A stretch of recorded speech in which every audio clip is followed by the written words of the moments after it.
Big boy on the rails.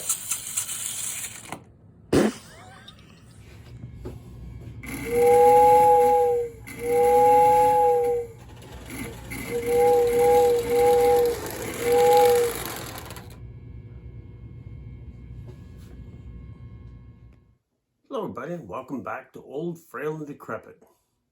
As you can see today, we are not in the train room.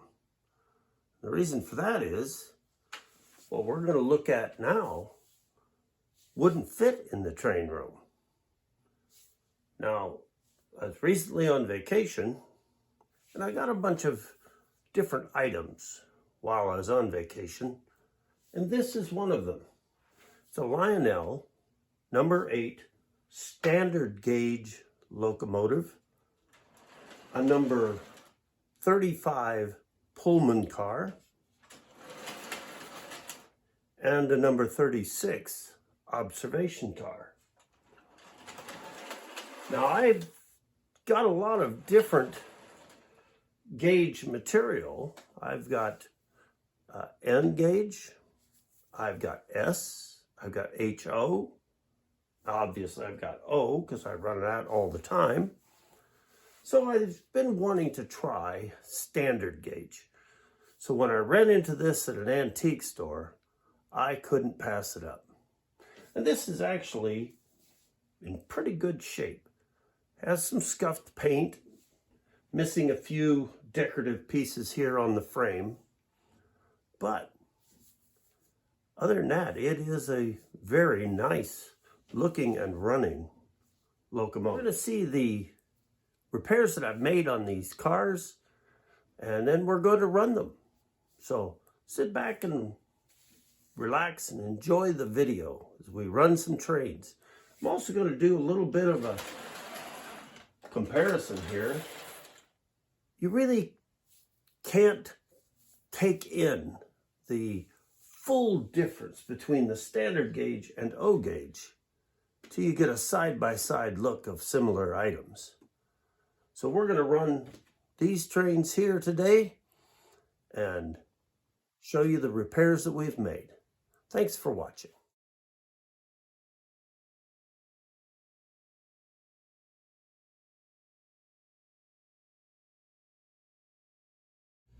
As I come around to one of the last rooms at this antique mall, because it was one of those that just went on and on and on, I ran into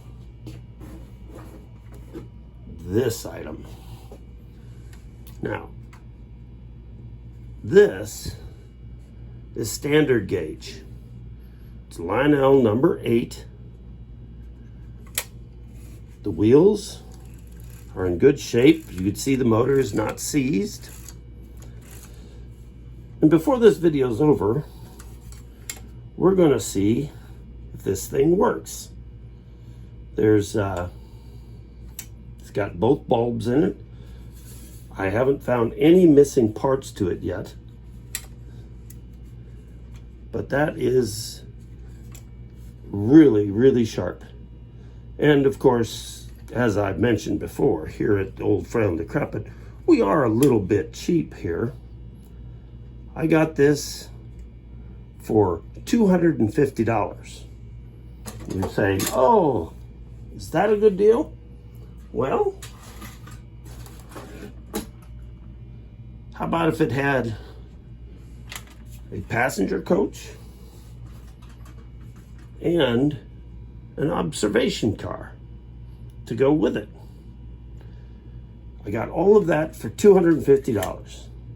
Now, I've been wanting to try some standard gauge, so I figured that was a good price, a good time to give it a try.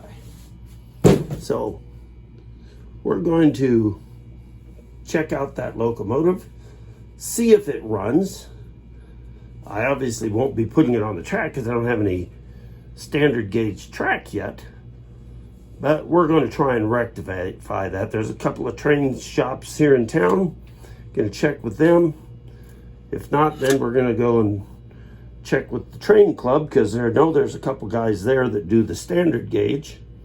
See if they have any track they can sell me. And then, if all else fails, we'll get on eBay, see if we can't land us some standard gauge track. All right, let's see what we can see here. We've got the selector to one side. Let's do see if that'll work. And we'll touch the roller. Look at that.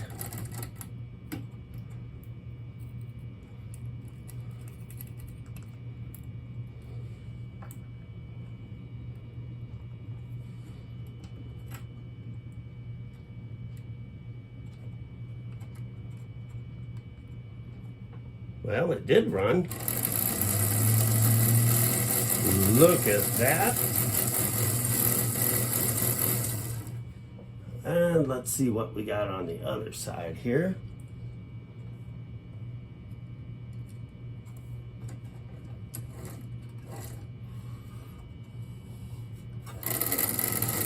And it goes in the other direction too. And let's see.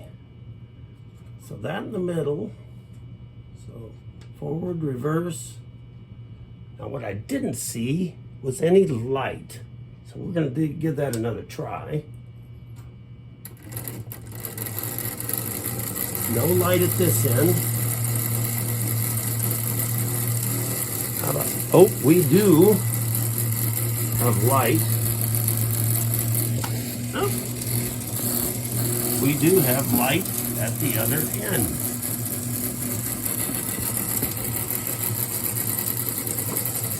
I don't know about you, but that's pretty exciting.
Starting work now on the passenger cars, the number 35 and the observation car 36.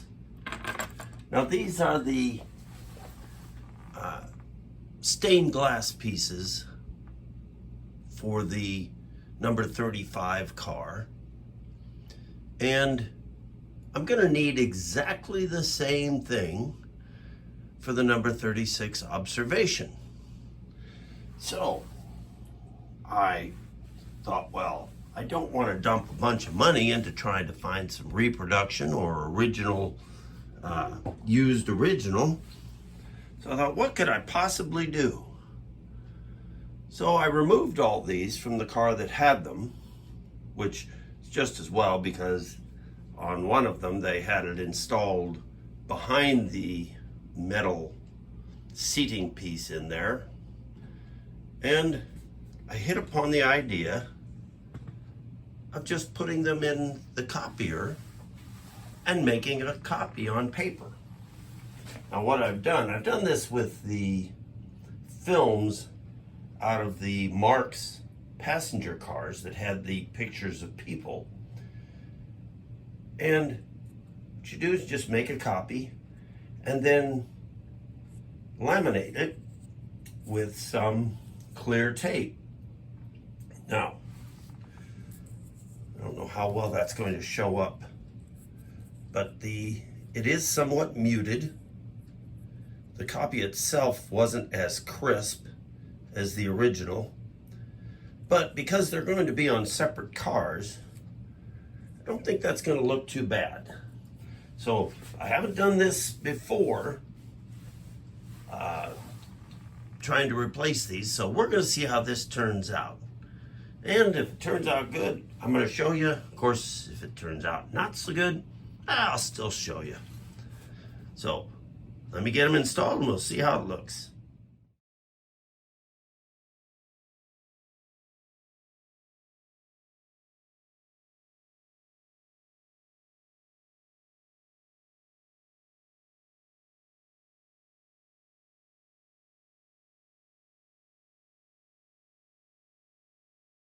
I'm going to just have a quick look at the repairs that I needed to do to get these back on the track. The front coupler for the observation car was completely rusted tight. So to get me through till I can get it soaked in some vinegar and get it loosened up with some oil and get it back attached, I put on this, and you guessed it, a Marx coupler. The beauty of this Marx coupler is that it does fit on the Lionel coupler that was on this passenger car. You can see the coupler that's here has a slot for tab and slot. Now, I don't know what year that had it. Now, this particular car here, I can't remember. One of these is 1914, the other is 1918. But whichever it is, this was a neat little deal. So what it allows me to do, it allows me to hook up that Marx coupler, and it works very well. Other than that, I just replaced the wire on the inside, and here's that repair I did, or the replacement of the stained glass, and then I put in some opaque plastic material. Actually, it came out of a deli pack of thin sliced ham, but it was nice and thin. Has a little bit of a texture to it, and the light shines through it. But it turned out looking pretty good. I did that on both sides here.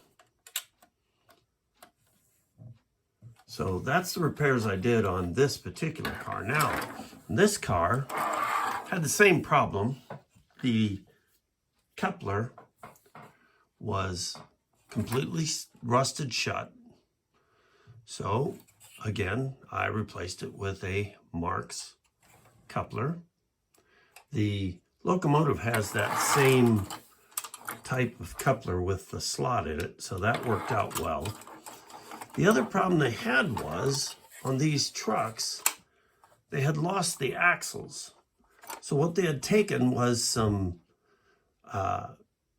heavy, long finishing nails and just used those for axles.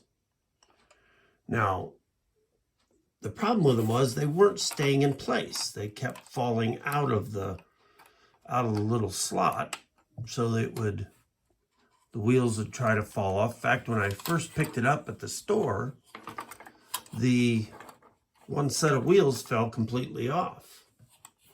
But thankfully, I found it sitting there on the shelf and got it stuck back on when I went up to buy it. So what I did for axles, I bought some brass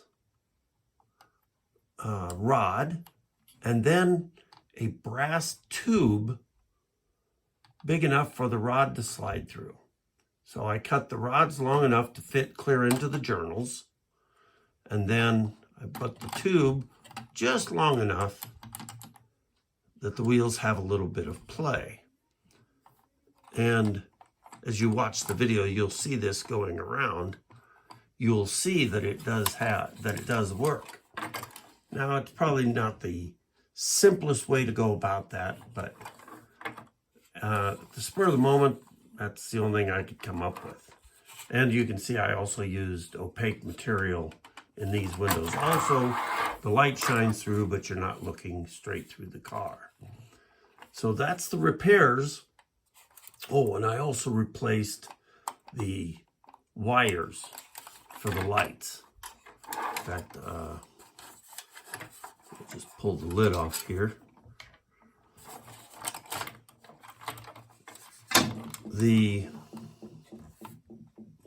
Kind of mashed that one kind of hard. It ended up breaking the little plastic deal. I'll probably have to wrap that in some electrical tape. But I put a little connector on the end so that it would tighten down nicely there at the screw. But I replaced this wire, just a single wire, and the other one was losing its jacketing, so it kept shorting out every time you'd give it power. So we had to do something to get that back in place. So those are the repairs that I made to these passenger cars. Now they're ready to go. As you'll see in the video, we can run them. They light up. They sometimes flicker a little, but they are, after all, both of them, over 100 years old.